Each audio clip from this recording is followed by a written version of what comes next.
Heritage and JF on the radio. It's Brad Bradley here on the Lynchburg Garage Door pregame show. Let's talk about the win first. I thought it was a phenomenal game, but more importantly, a phenomenal win against LCA. What went right? We won the game. We found a way to win by 2. We didn't play very well, especially on the defensive side of the ball. In the secondary, we gave up too much stuff. That's not what we do, give up those big plays like that. LCA is a great football team, great up front. But at the end of the day, I just think that it was about us more than about them and just giving stuff up. And disappointed in giving up those big plays, especially the one right before the end of the game, the one right at the beginning of the half. They were just uncontested, and we can't win big games. To do that tonight, we're going to get our butts kicked. But at the end of the day, the positive come out of that is our kids found a way to win by 2. And they fought. They clawed their way and found a way. And there was plenty of times in that game where we could have given up and we could have put our heads down, but we didn't. We believed in ourselves, and we kept on fighting. And I think that's testament to what our kids are about this year. I'll use the word character. What gives this team more character than maybe some others? I think what builds character is your preparation. Preparation builds character. What they've done since they were freshmen, especially since they were sophomores in 6 and 5, that builds character. Tired of listening to everybody talk about other teams and not talk about us, that builds character. I just think that our kids have put a lot of time in and they have a lot of resolve right now. 2 people are always going to get graded hard after every game. You've talked to me about this for years. It's the head coach and the quarterback. How'd the quarterback do? I thought he did well. I thought he did unbelievable on some things. There was a third down he checked, got us the first down on a hitch route on the backside. He made another check on another play, did a great job. I guarantee he wished he'd had that pass back in the end zone. He had a crosser coming back across that he probably could have hit. But at the end of the day, man, as Aiden goes, we go. And, a game like that, we would never win without Aiden Slash. I've had a lot of great quarterbacks. And don't rank them in terms of 1, 2, and 3 and this and that, but Aiden is definitely one of the toughest, best quarterbacks I've coached since I've been doing this thing. He might not be a pure passer. He might not be this. He might not be that. He might not be the pure runner.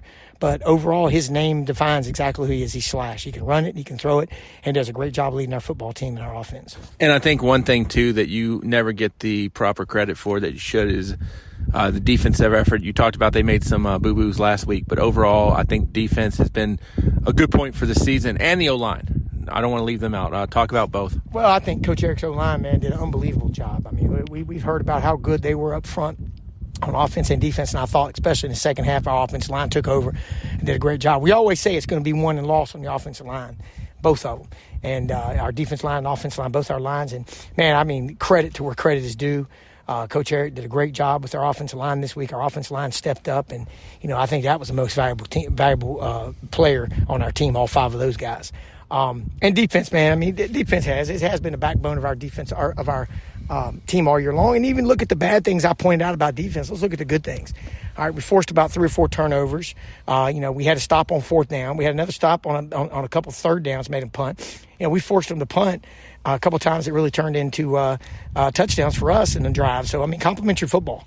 Down in the end zone where we gave up the interception I was talking about, they give it to them. We give it to them inside the 5-yard line. We stuff them 3 and out. They punt. They have a shank punt.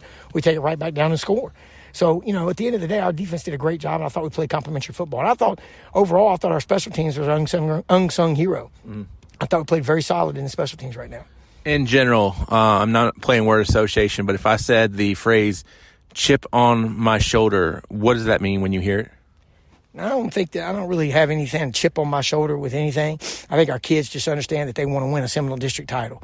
And they put themselves in a position to play a really, really, really good Jefferson Forest football team.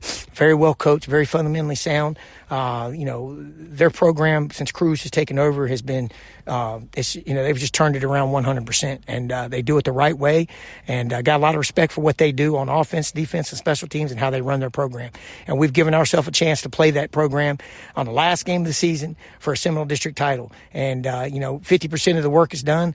Now one team's got to go out there and win or lose it. Well, I think in general, when I hear the term chip on my shoulder, I think of it means we got a swagger that we needed, that maybe we didn't have enough respect. You disagree? No, I don't really believe in all that stuff. I think that the chip on the shoulder or the swagger comes from confidence. And I think confidence comes from preparation. Preparation comes from showing up and being there in attendance and doing this thing since the January of this year and since January of their freshman year and all the stuff they've had to go through. We're not easy on these kids. We're hard on them. We coach the crap out of them.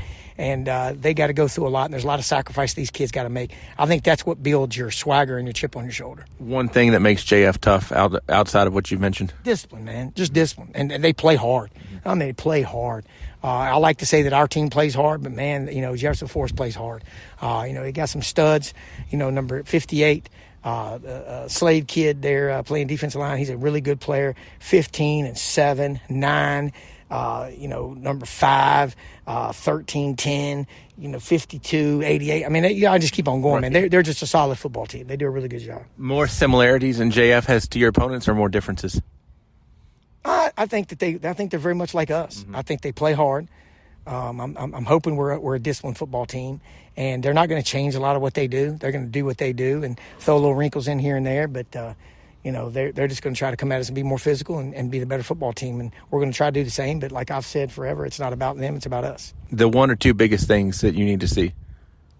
I think the biggest thing is consistency. On the offensive side of the ball, I think we had a couple of failed missed opportunities the other night on some drives early. And I think defensively we got to cut down the daggone big plays. We gave up too many big plays in that game, and that's not like us. Final thing, is routine a big deal? Because obviously without having school one day this week, you go early. Kids are used to it. We've done this many times. We did the second week of the season there with, what was it, Labor Day or whatever it was. So they're used to it. It's always 9 o'clock practice, and we don't have them. We had a great practice. And excited about this opportunity, man. This is what high school football is all about. Get to play one of the better teams in the state. They're probably one of the – I would say they're in the top 5 teams right now ranked in Division IV in the whole state.